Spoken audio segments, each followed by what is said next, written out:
I'm J.G. Michael, and this is Parallax Views.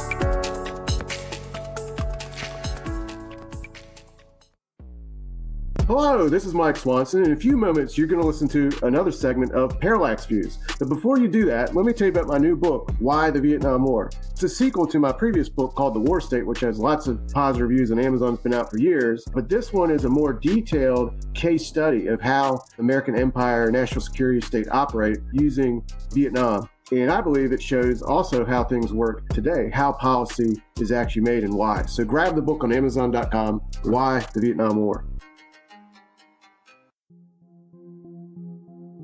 This edition of Parallax Views is brought to you by the $10 and above tier supporters of Parallax Views on Patreon.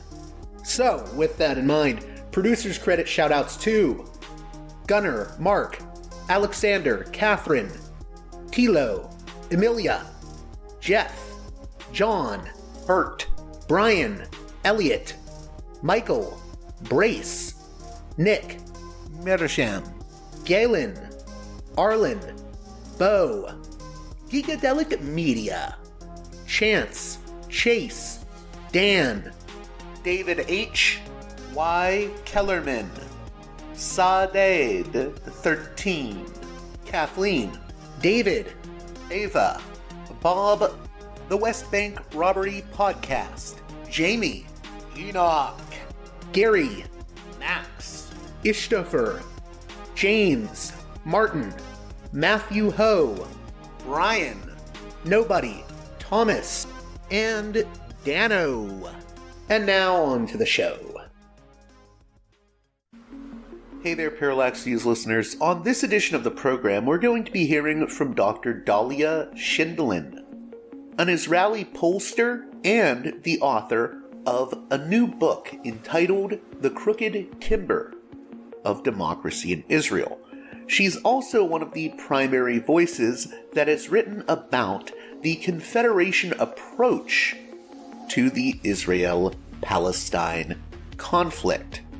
We'll be discussing her new book, the work she's done on public opinion surveys in Israel, and the confederation approach that I mentioned earlier, along with much, much more in the conversation to follow. So, with that being said, let's get right to it with Dr. Dahlia Scheindlin.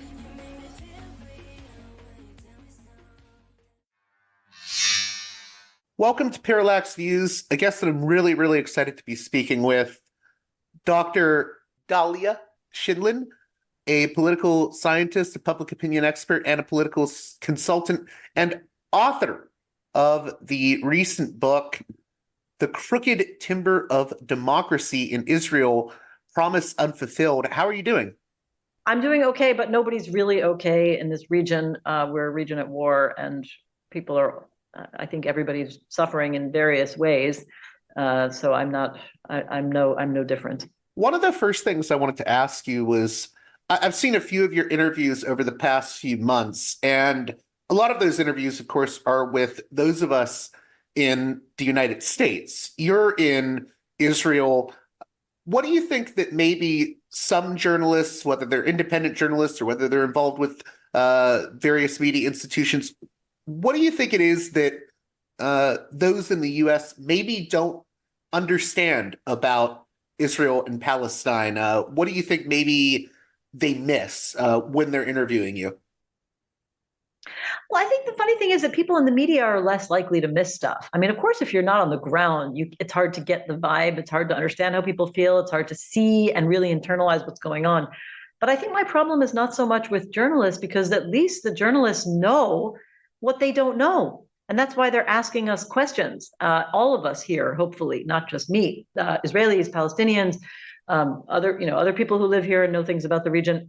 I think, the bigger or the other community that I would say I think is more susceptible towards not only not understanding this region, but not admitting that they don't understand it, are the millions and millions of people around the world who have an opinion about it, but are not in a profession that requires them to ask questions.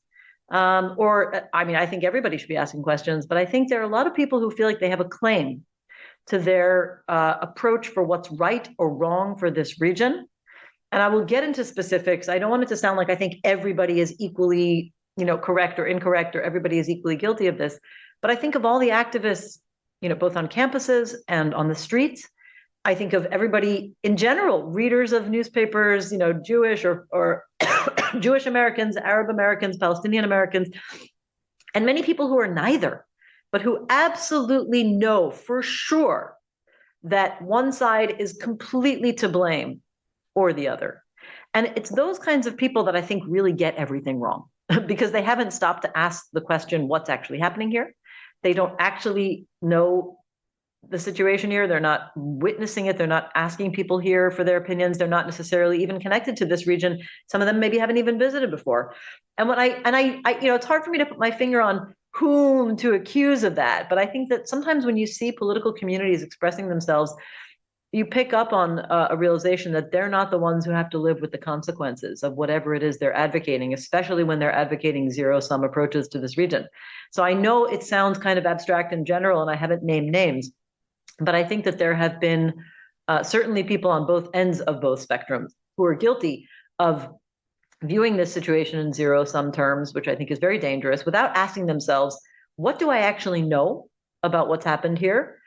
And do I have to live with the consequences? And those are the people that I'm very, very worried about. Journalists, I think, are generally come with much better faith because they have to write articles explaining things that they don't know, and they won't know unless they ask questions. I also wanted to give you a chance to maybe give my listeners a brief outline of your new book, because I've seen a few interviews with you, and you haven't always got to talk about the book, The Crooked Timber of Democracy in Israel. So do you want to give a preview of that maybe?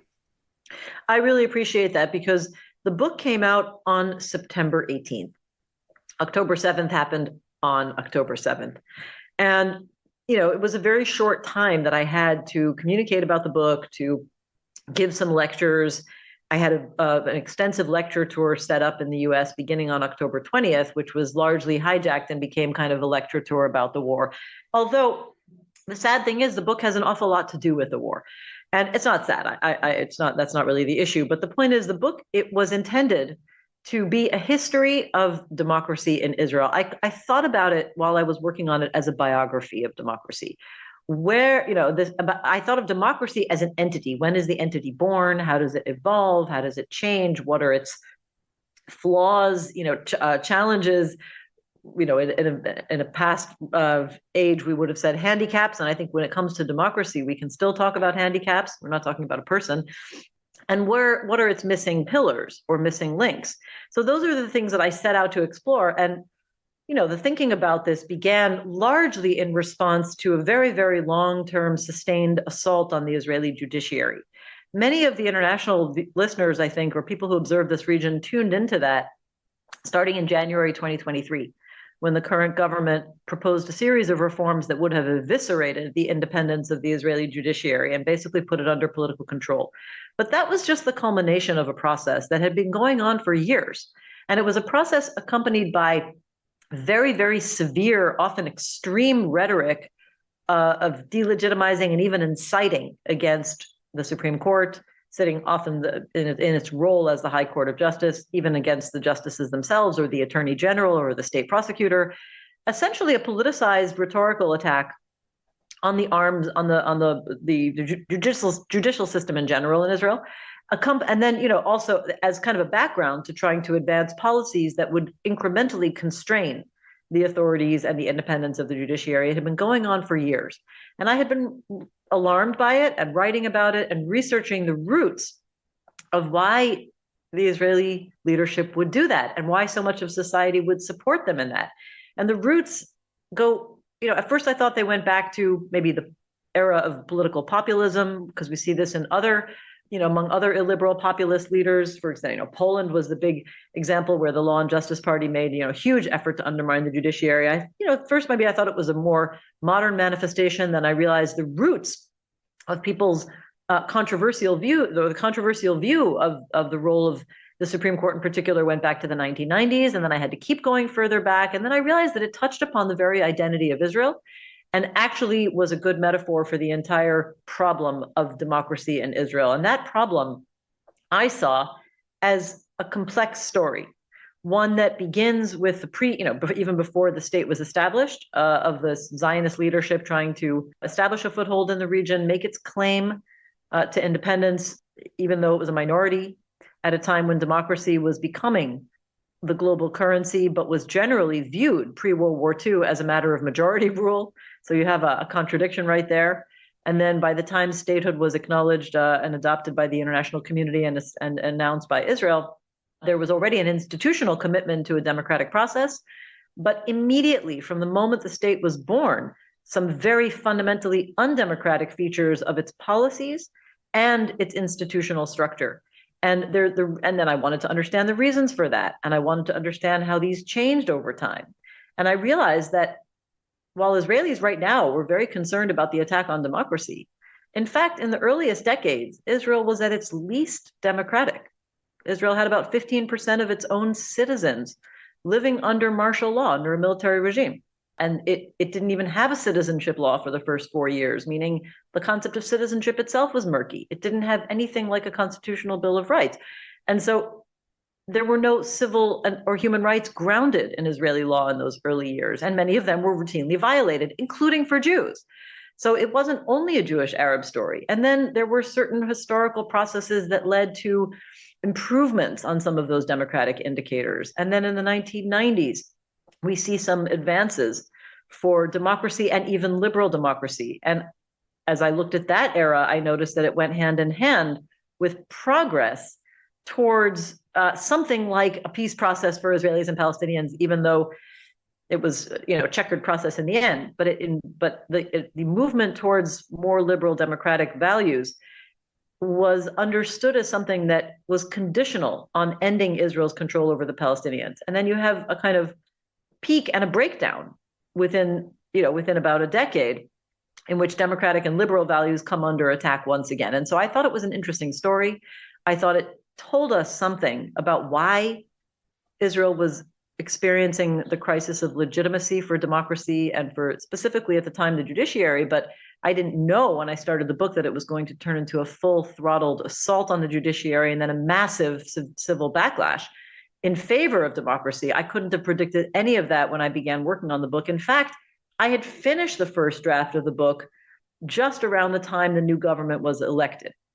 And so, I was putting the finishing edits on the book during the year of Israel's, massive democratic crisis and then pro-democracy movement, which really only changed the final chapters of what was actually happening on the ground, but it didn't really change the entire analysis. And I think that for me, at least, the historical analysis, which I found fascinating, and I hope the readers enjoy, because it's written in a way that is intended to tell a story, with anecdotes and people and characters and developments. I think that it helped me understand why Israel had reached the level of crisis that it did. And to tie that in, how do you see your book in relation to what's called the Israeli-Palestinian conflict? How does the question of democracy tie into that question? Yeah. Well, remember, Israel was established in a way that ultimately denied self-determination for the Palestinian people. Now, the question of why it was denied, we know that the Arab states and the Arab Higher Committee rejected the partition plan, UN Resolution 181 in 1947. Okay, but what happened after Israel was established is that Israel did an awful lot to disempower the Palestinians who were living inside Israel, not exactly disenfranchise them, actually quite the opposite. It was important for Israel to show that it had universal suffrage.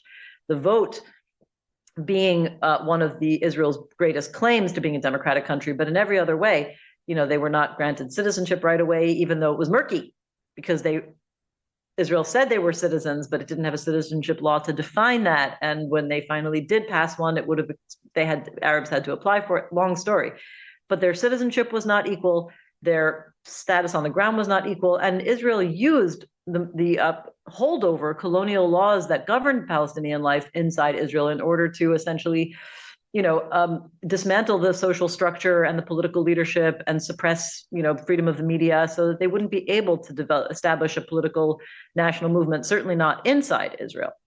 Now, those who were in the diaspora, mostly in the Middle East, of course, began a struggle for liberation, which at the time was established as a Palestinian national movement intending to take back all of historical Palestine. So, of course, that's certainly an aim that Israel could not accept.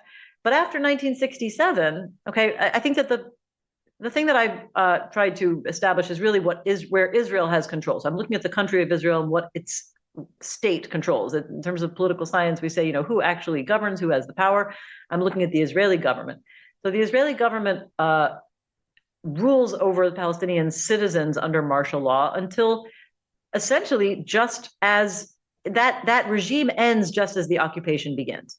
And so the occupation begins, Israel conquers the West Bank and Gaza and occupies them, and of course, East Jerusalem and Sinai and the Golan Heights, and occupies them also under martial law. So it builds a new military regime to govern, a new set of people who, by contrast to the Arab citizens of Israel, who by now are mostly citizens after the citizenship law was passed, and most of them had to struggle to get their citizenship, but finally did.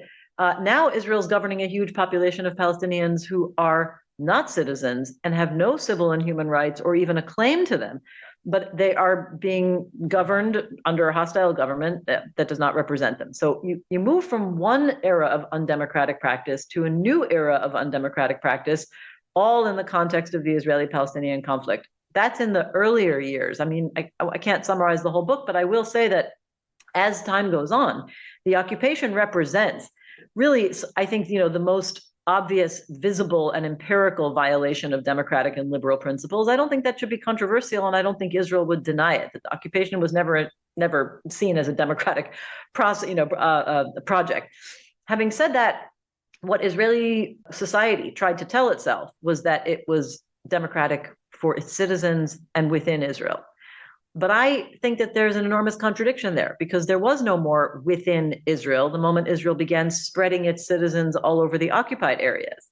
And so what you eventually have is a single territory governed ultimately by one state, one government. There's only one government that really holds ultimate power over the entire region, with people of varying levels of citizenship. Some have full citizenship, some have zero rights. And that is fundamentally undemocratic. And I would go further. I think that Israel cannot look at this, not only can't Israel say that these are two separate territories, because they're not. Israeli citizens are everywhere. It cannot claim that these are two separate regimes.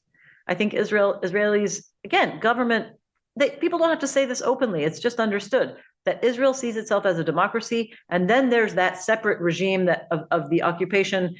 Many Israelis, by the way, also don't really internalize that Israel controls Palestinian life to this day, even before October 7th, that the Oslo process floundered and ultimately didn't really give Palestinians ultimate sovereign control, that the withdrawal of settlements from Gaza did not mean that Israel no longer controls Gaza. Israel does control Gaza from the outside.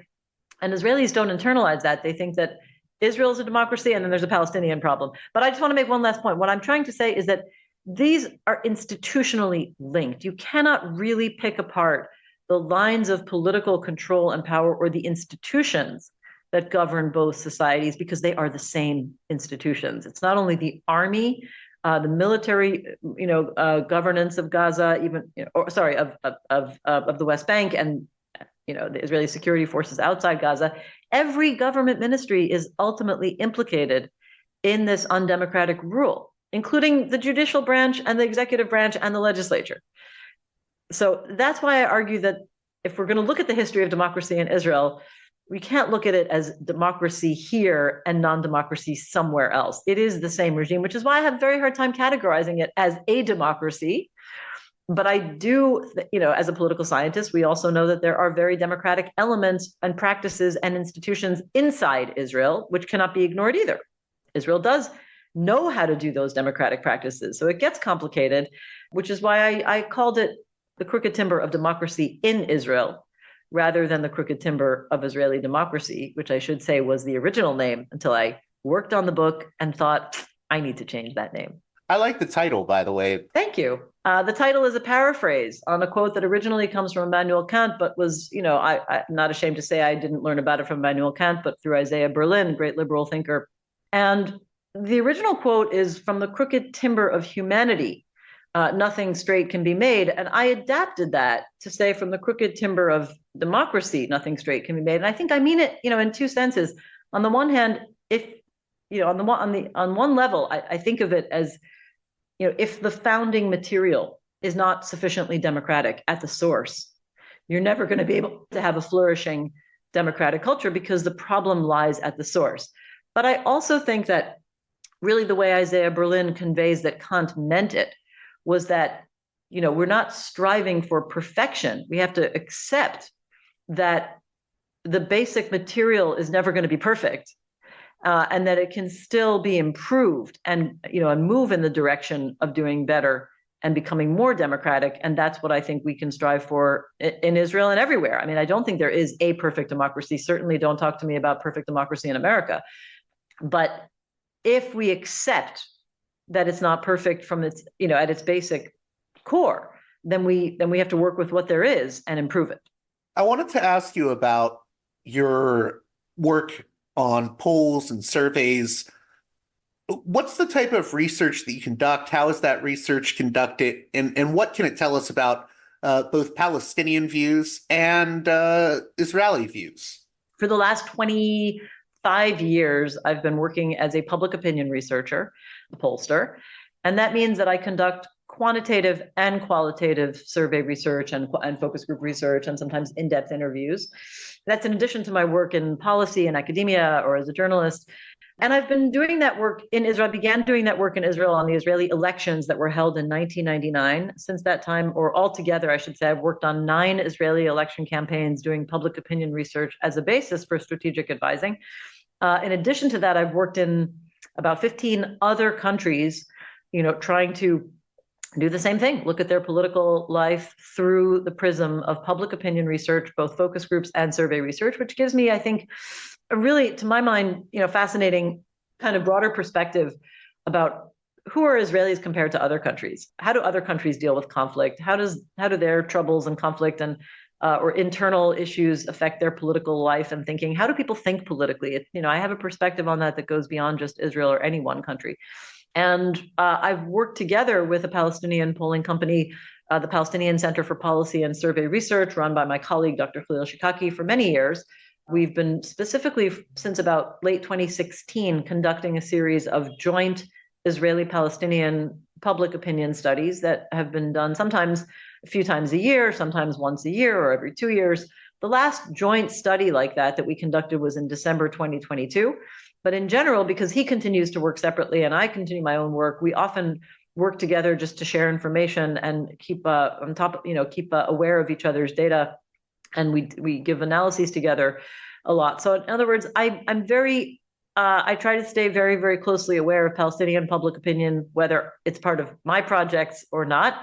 And I am constantly doing either my own research, again, surveys or focus groups in Israel, and also, my expertise is not so much statistics as it is analysis. And so I have, developed my own means of analyzing public surveys. So whether they're electoral surveys or surveys on anything else, I gather many of the material that's out there, including my own, and try to, give multi-layered thinking and analysis of what's going on in society. That's in a general sense. And I wanted to ask you, where is Israeli public opinion before October 7th and then after on issues like, say, a peace process or a two-state solution? Yeah. Well, I have to say that among both Israeli and Palestinian societies, we had seen really a particularly low time for anything to do with reconciliation or conflict resolution or a two-state solution. And that had been happening for years. Is that especially after the Oslo process fell apart, or? Well, there was no one time when the Oslo process fell apart, unless you go way back to, the late 90s and early 2000s. I mean, the Oslo process, some people say it started falling apart in 1995 with the assassination of the prime minister. Others would say it fell apart because of the second intifada from 2000 to roughly 2004. But if you really want to get inside the mechanisms of Oslo, some parts of it continue to this day. For example, cooperation of security forces with the Palestinian Authority in Israel, which just seems that it's ups and downs, or the geographic designations within the West Bank broken up into areas of A, B, and C, where Palestinians basically can or can't move and go with or without permits. And so, those things are still in place today. Whether people perceive it or not is a different story. So No, not exactly. I mean, if you think of, I personally think that the Second Intifada was really the beginning of the death of Oslo. And so Israeli public opinion continued essentially to support a two-state solution with a majority through about 2010. And Palestinian public opinion went up and down, but was still around half, let's say on average as a median, throughout most of that time, and was well over half. A majority of Israelis and Palestinians supported the basic concept of a two-state solution in 2010 and for much of the first part of the decade. But after around 2015, 16, 17, both sides started to go to decline. Well, no, I mean, the decline began already in the early part of the 2010s. But by the later part of the decade, both sides lost their majority who supported the two-state solution. Certainly by 2018, I think that was the last time we saw a majority on either side of people who say they support even the general concept of a two-state solution. And at present, let's say before October 7th, again, attitudes were pretty much less supportive of a two-state solution than I had ever seen. They were only about in the 40% range among Israelis, lower among Jewish Israelis, like in the mid 30-something% range of people who support a two-state solution, and very similar, almost a mirror image on the Palestinian side of a total of about in the mid 30% range who supported a two-state solution. All of that before October 7th. And other attitudes with relation to one another were at historic lows. So the level of trust in one another was particularly low. The perception that the other side is interested in peace was really demoralizingly low, if I can say the word demoralizingly, which I just said. And the reasons for that have to do with the complete atrophy or absence of anything like a peace process. There had been no significant political process in place, for years. The last serious political negotiation, bilateral negotiation between Israelis and Palestinians was a decade ago, 2013 and 14, under then Secretary of State John Kerry under the Obama administration. And so for one thing, Israelis and Palestinians alike had nothing to look up to and not even an image in their mind of what it might mean for the two sides to negotiate towards a political resolution.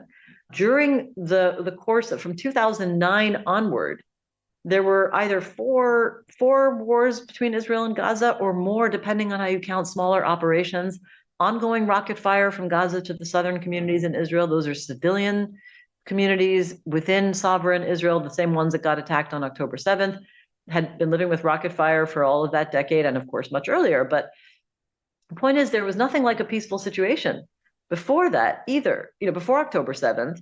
And you had a government in Israel that was a very hardline nationalist government well before the current government that was established in December of 2022. And so when I say hardline nationalist government, I mean Netanyahu is a proper populist. And he stacked his party with very outspoken, in many ways extremists within his own party. And then he brought in coalition partners that were even more extreme. And they constantly were trying to outdo each other for who could say nastier things, either about the Palestinians or about Arabs in Israel, or about the Israeli judiciary, or about the Israeli left, or about the media. All of these actors were demonized regularly. Every day, the government is hammering home how horrible these figures are, how they're all some sort of an enemy, sometimes putting them in the same basket. And, to the point where you create a public environment where nobody wants to be caught talking about things like peace because it sounds almost like you're a traitor, because that's how severe the public environment was in Israel. Now, then you have young people who were socialized into that.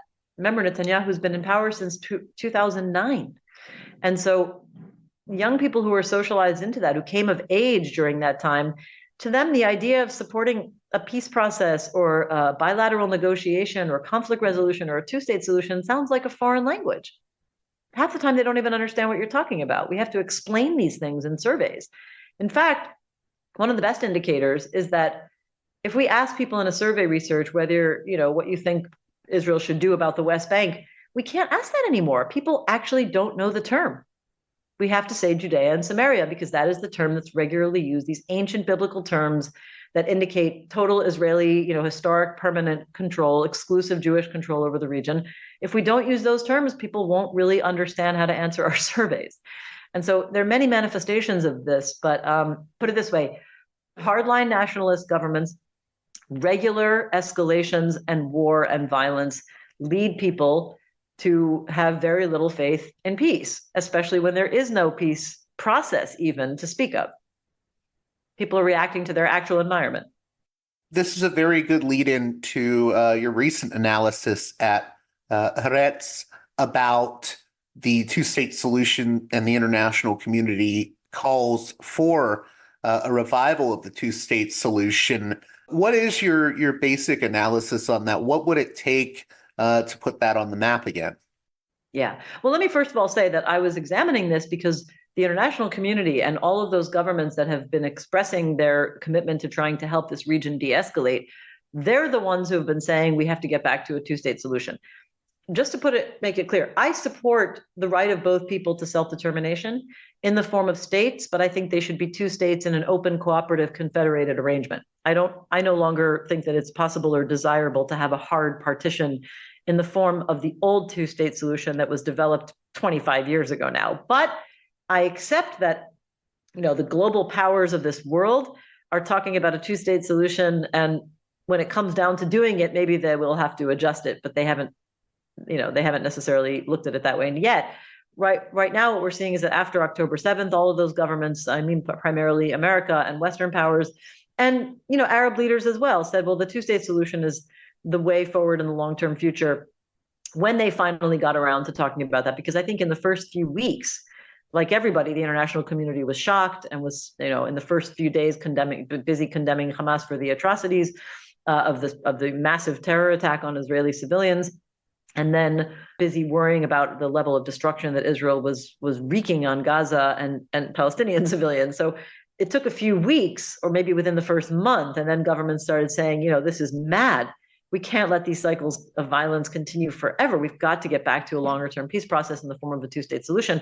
But I am not sure what they plan to do about it, okay? Now, I have to say that I started my inquiry for that article thinking there's no policy. It's all talk. It's just rhetoric. Nobody's going to do anything.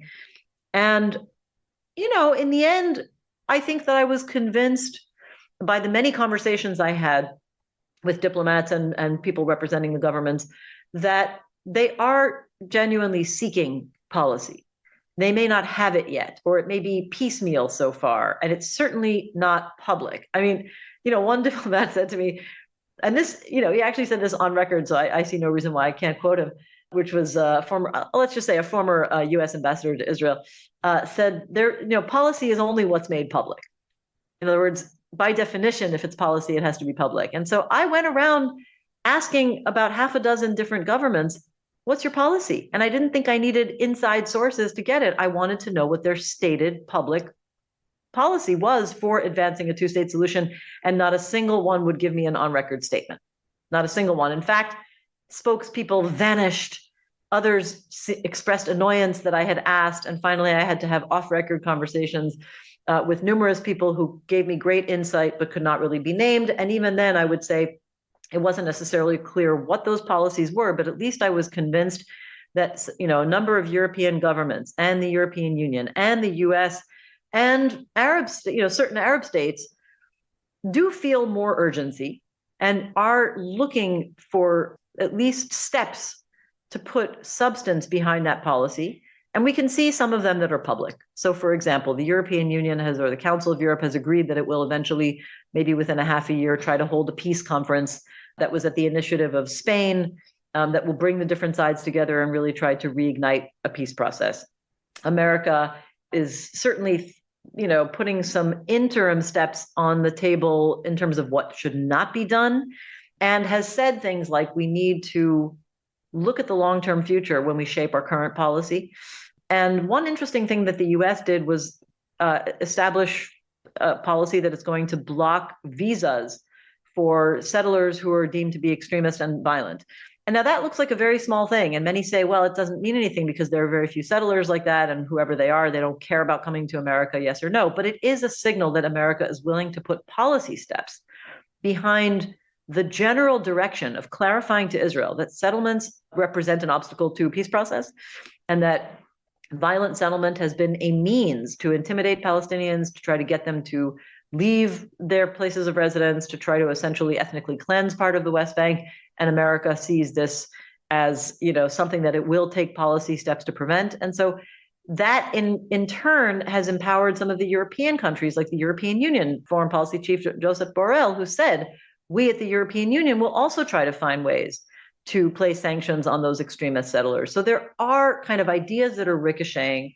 They may be early stage. Saudi, we saw again reports yesterday that Saudi Arabia is willing to move ahead with normalization towards Israel still, despite everything, if Israel will move ahead towards resolving the issue of Palestinian statehood.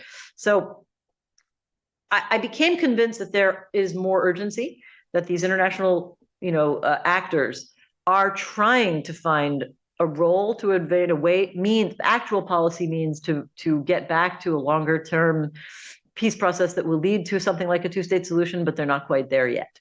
I just had 3 more questions. I want to go through them if we have time.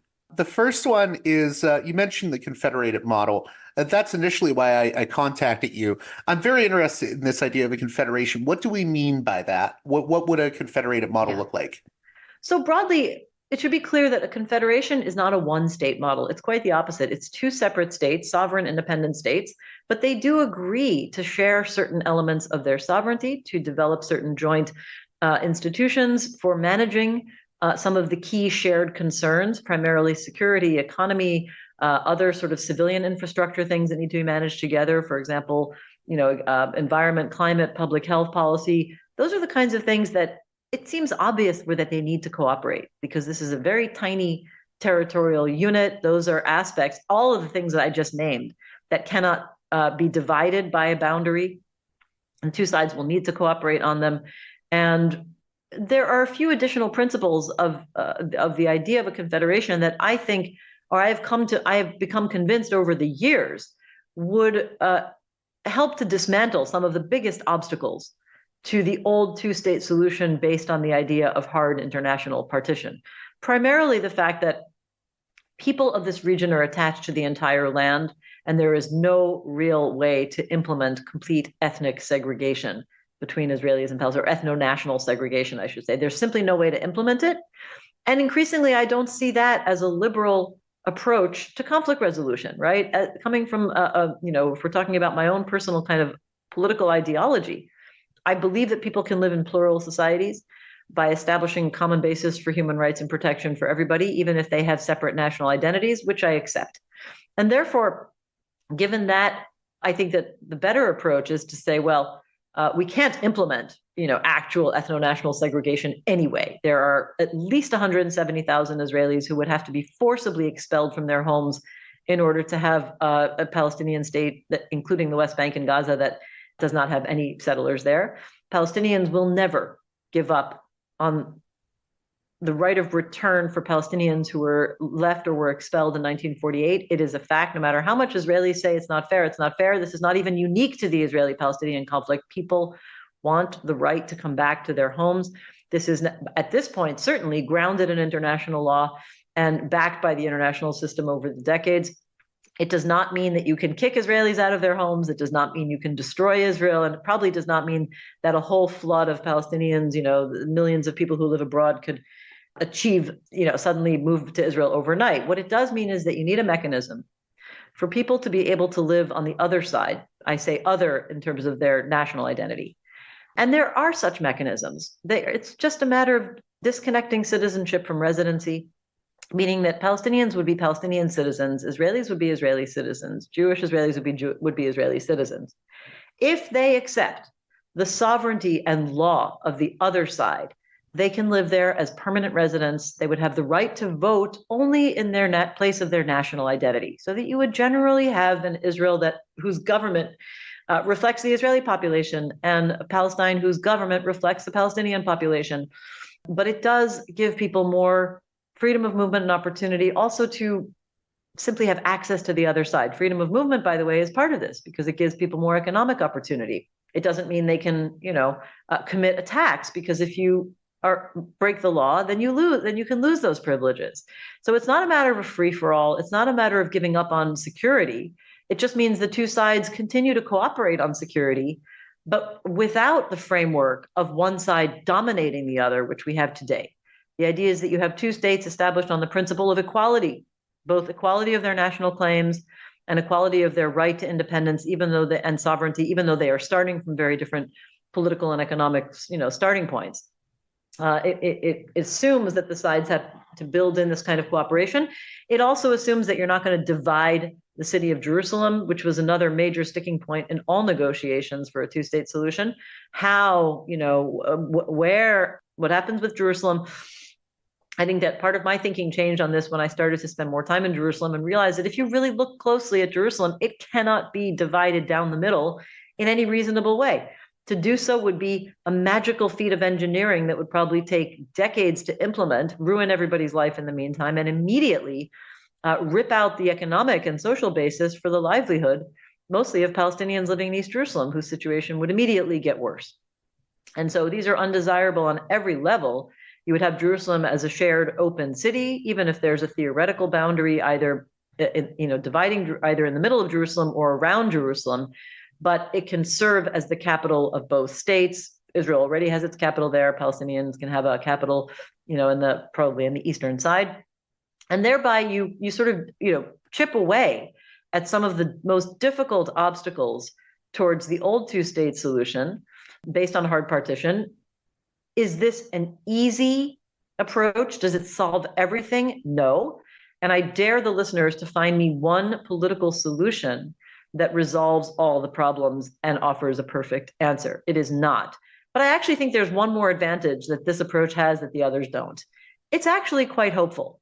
I think that it's much more exciting to think about living in a place where each side is able to fulfill its national self-determination, quest, but also has openness and access both to the full geographic land, but also to getting to know each other.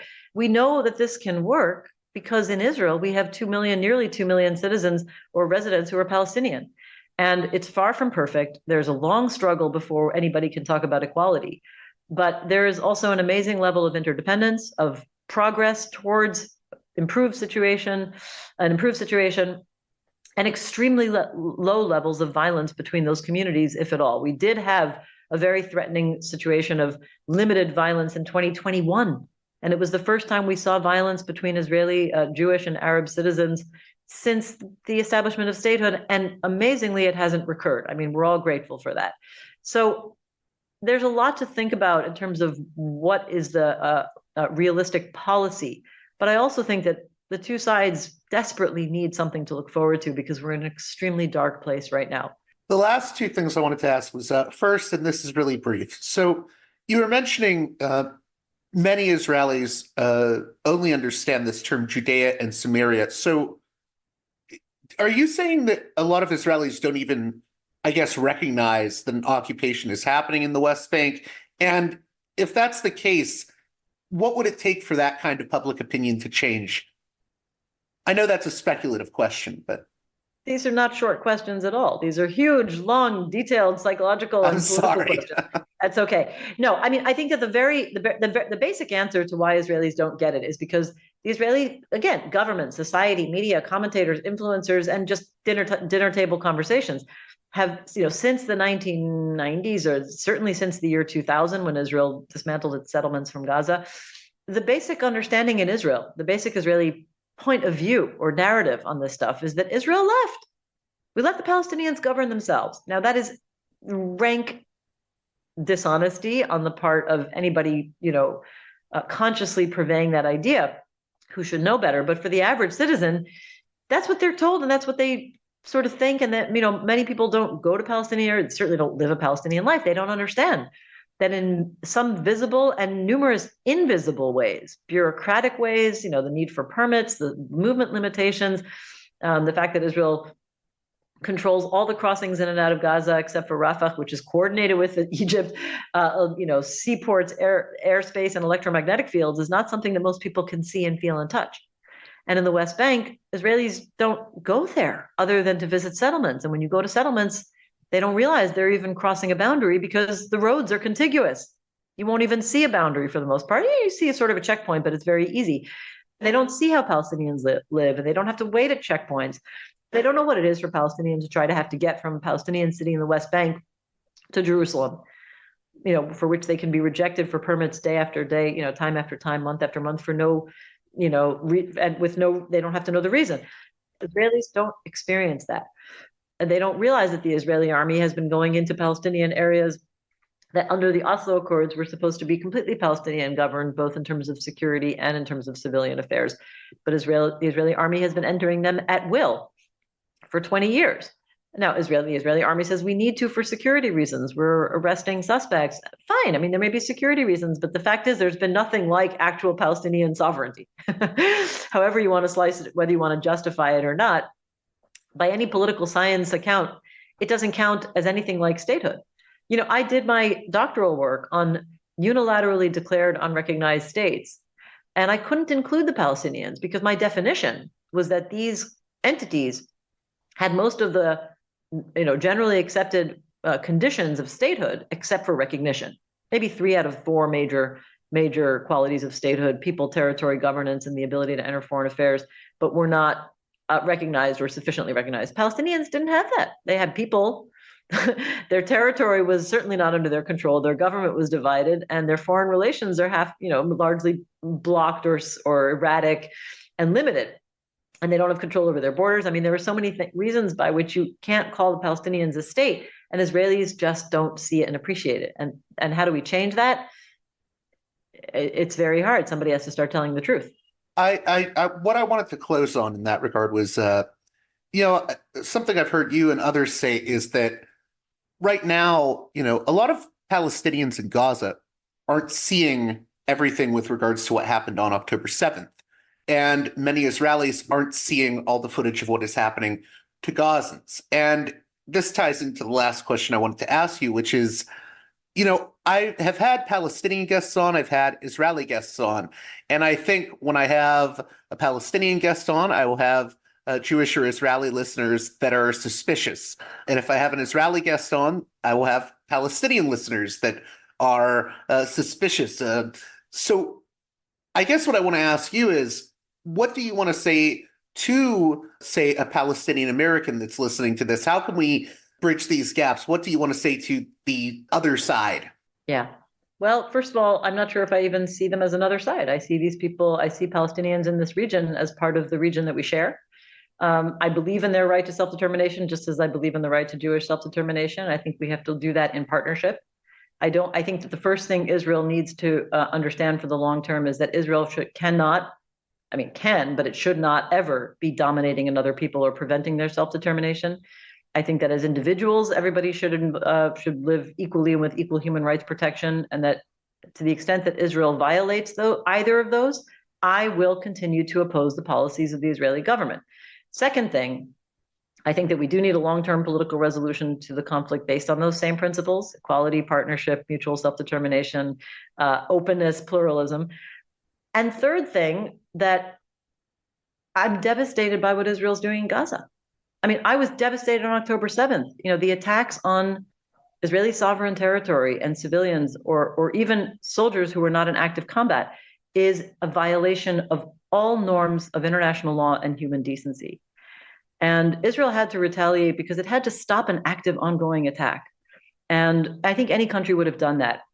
But what's happened since then is such a severe devastation, mass punishment of the entire civilian population. 85% of Gazans displaced, half of Gaza's buildings destroyed, the entire health system destroyed, hospitals, schools, churches, mosques. I mean, I don't need to tell your Palestinian listeners what's happening in Gaza, but I want them to know that there are Israelis who oppose this. There are Israelis who think that this war has gone way too far, that it is punishing the civilian population. It's very hard for me to take a position on the international law definitions of whether Israel has, done the things it was accused of in The Hague. But I do know that the not sufficient precautions have been taken in this war to protect Palestinian civilians, and we have plenty of indications that Israel has used the civilian population as part of its strategy by denying basic provisions for civilian life. And I, as an Israeli, think that's wrong. I want the war to end. I want a ceasefire, and I want to begin rebuilding and eventually towards political resolution of a conflict that will maybe never be resolved, but I think can be contained politically, rather than always speaking in the language of military force, which we have proved, I think, on both sides, not only doesn't work, but degrades us as human beings. People who commit these kinds of things, whichever side they're from, are degraded. I do want to add, that I oppose what the Israeli government is now doing in this war, as I said, and I think that we can't look at October 7th as having ended on October 7th. The hostages still being held, who are being held, again, a violation of international law and human decency, need to be released, just as any attacks on civilians need to end. That's something I've heard from a lot of guests, that there's only going to be political solution at the end, not a military one. I want to thank you again for coming on Parallax Views. How can my listeners keep up with your work? Thank you. They can follow me on Twitter. My handle is at DAHLIASC. That is my Twitter handle. I write regularly at my column at Haaretz in English, and I write in many other places. I do have a website, but it's not updated right now. I will be updating it soon. The URL is dsopinion.com. In the future, I'm going to have all of my articles there. Right now, it's a bit out of date. And I would be honored for people to take interest in the book, of course, The Crooked Timber of Democracy in Israel, in case anybody didn't hear. And I think that's it. Well, that does it for this edition of Parallax Views. I hope you enjoyed my conversation with Dahlia Scheindlin. As always, if you appreciate the work here I do at Parallax Views, please consider supporting me on Patreon at patreon.com/parallaxviews. I should have some new content up this week on the Patreon. 2 pieces of bonus content, short but sweet. And I need your support to keep this show going. I only have one advertiser, the mighty Mike Swanson, but otherwise this is listener supported. So, kick me some cash at patreon.com/parallaxviews. One last time, patreon.com/parallaxviews. And with that being said,